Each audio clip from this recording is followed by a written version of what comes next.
आज हम इस वीडियो में भारत के सामान्य परिचय के बारे में पढ़ेंगे।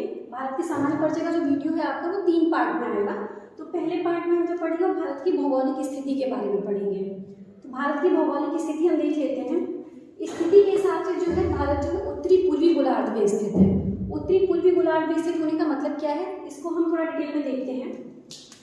पृथ्वी जो है गोल है, ग्लोब लगभग हम सभी लोगों ने देखे हैं। इस तरह से पृथ्वी है और ग्लोब पे आपने देखा होगा कुछ आड़ी टेढ़ी सी रेखाएं रहती हैं ग्लोब पे। तो वो रेखाएं क्या होती हैं, वो 2 तरह की रेखाएं होती हैं। एक रेखा होती है अक्षांश रेखा और जो दूसरी रेखा होती है वो है देशांतर रेखा। ये कोई पृथ्वी पे पहले से खींची हुई रेखाएं नहीं है, ये काल्पनिक रेखाएं हैं। और ये क्यों खींची गई है, जिससे किसी भी स्थान की एग्जैक्ट लोकेशन पता चल सके, इसलिए ये रेखाएं पृथ्वी पर खींची गई हैं। तो जो अक्षांश रेखा है इसमें सबसे बड़ी जो रेखा है वो है भूमध्य रेखा, जो पृथ्वी के लगभग बीचों बीच से खींची गई है और पृथ्वी को 2 बराबर भागों में बांटती है। ये 2 बराबर भाग जो है वो है एक उत्तरी गोलार्ध और एक है दक्षिणी गोलार्ध। तो जो भारत की स्थिति है वो भूमध्य रेखा से थोड़े ऊपर कुछ यहाँ पर है, इस तरह से। तो इस तरह से अक्षांशीय दृष्टि से जो भारत है वो उत्तरी गोलार्ध में स्थित है। तो ये उत्तरी शब्द इसीलिए आता है, अक्षांशीय दृष्टि से भारत उत्तरी गोलार्ध में स्थित है। अब हम आगे देखते हैं देशांतरी रेखाओं का।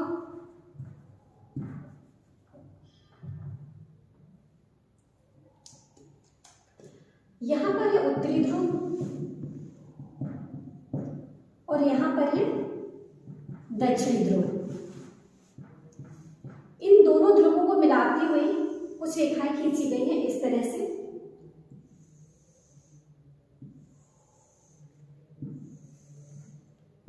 ये रेखाएं कहलाती हैं देशांतरी रेखाएं और ये रेखाएं भी पृथ्वी को 2 भागों में बांटती हैं। इधर है पूर्वी गोलार्ध और इधर है पश्चिमी गोलार्ध। और भारत की स्थिति हम देख चुके हैं लगभग कुछ इस तरह से यहाँ पर है। तो इस तरह से भारत देशांतरी दृष्टि से जो है वो है पूर्वी गोलार्ध में, इसलिए भारत की स्थिति क्या है, उत्तरी पूर्वी गोलार्ध की स्थिति है। आगे हम देखते हैं भारत के विस्तार के बारे में। अक्षांशीय दृष्टि से जो भारत का विस्तार है वो है 8 डिग्री 4 मिनट से 37 डिग्री 6 मिनट तक। देशांतरी दृष्टि से भारत का जो विस्तार है वो है 68 डिग्री 7 मिनट से 97 डिग्री 25 मिनट तक। इसको भी हम थोड़ा डिटेल में देखते हैं कि ये क्या है।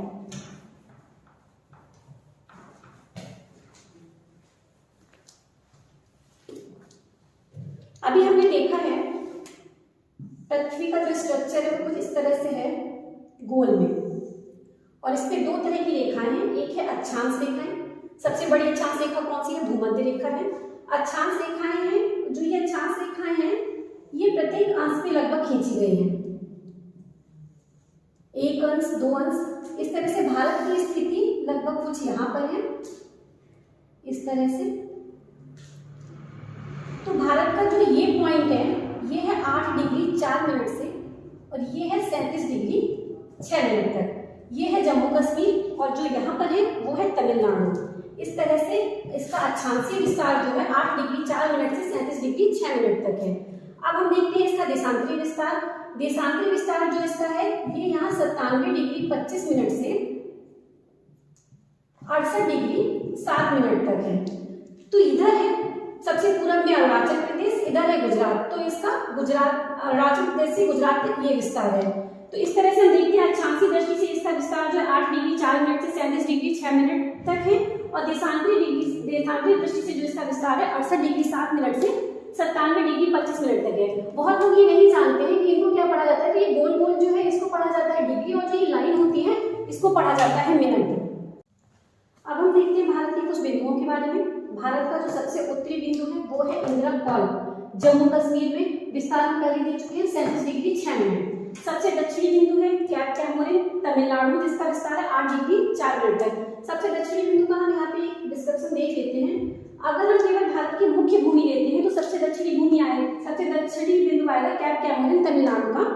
लेकिन अगर हम भारत में जो 2 द्वीप हैं लक्षद्वीप और अंडमान निकोबार, उनको भी इंक्लूड कर लेते हैं तो भारत का जो सबसे दक्षिणी पॉइंट है, दक्षिण बिंदु है, वो है इंदिरा पॉइंट या पिग्मेलियन पॉइंट। ये ग्रेट निकोबार में स्थित है और इसका विस्तार जो है 6 डिग्री 4 मिनट तक है। इसका एक पॉइंट आप देख लीजिए, भूमध्य रेखा से 876 किलोमीटर दूर स्थित है ये पॉइंट।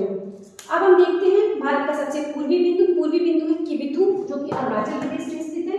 सबसे पश्चिमी बिंदु है गुहाल मोती या गौर माता, जो गुजरात में स्थित है। अब हम देखते हैं भारत के राज्य।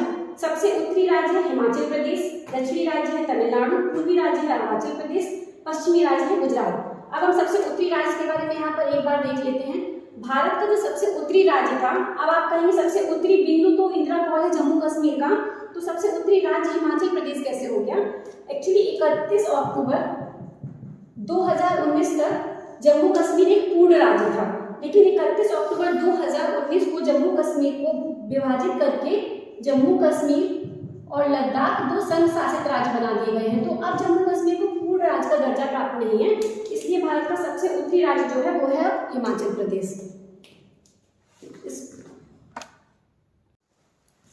भारत का क्षेत्रफल जो है 32,87,263 वर्ग किलोमीटर है। एग्जाम में आता है कि विश्व के क्षेत्रफल का लगभग कितना प्रतिशत है, तो विश्व के क्षेत्रफल का लगभग 2.4% है। और अक्सर भारत का स्थान पूछा जाता है क्षेत्रफल के मामले में, तो भारत का स्थान जो है विश्व में 7वां स्थान है। और हम 1 से लेकर 10 तक के सारे देश एक बार देख लेते हैं। एक ट्रिक है जो लगभग सबको पता होगी, रुक चीन अब आ भारत। इससे हम लगभग 7 देशों के नाम जान लेंगे। रू से रूस, क से कनाडा, चीन, आ से अमेरिका, इसको पूरा संयुक्त राज्य अमेरिका पढ़ते हैं, बा से ब्राजील, इसके बाद ऑस्ट्रेलिया, भारत के बाद के आगे के 3 देश और देख लेते हैं। 8वें नंबर पे अर्जेंटीना का स्थान है, 9वें नंबर पे कजाकिस्तान का और 10वें नंबर पे अल्जीरिया।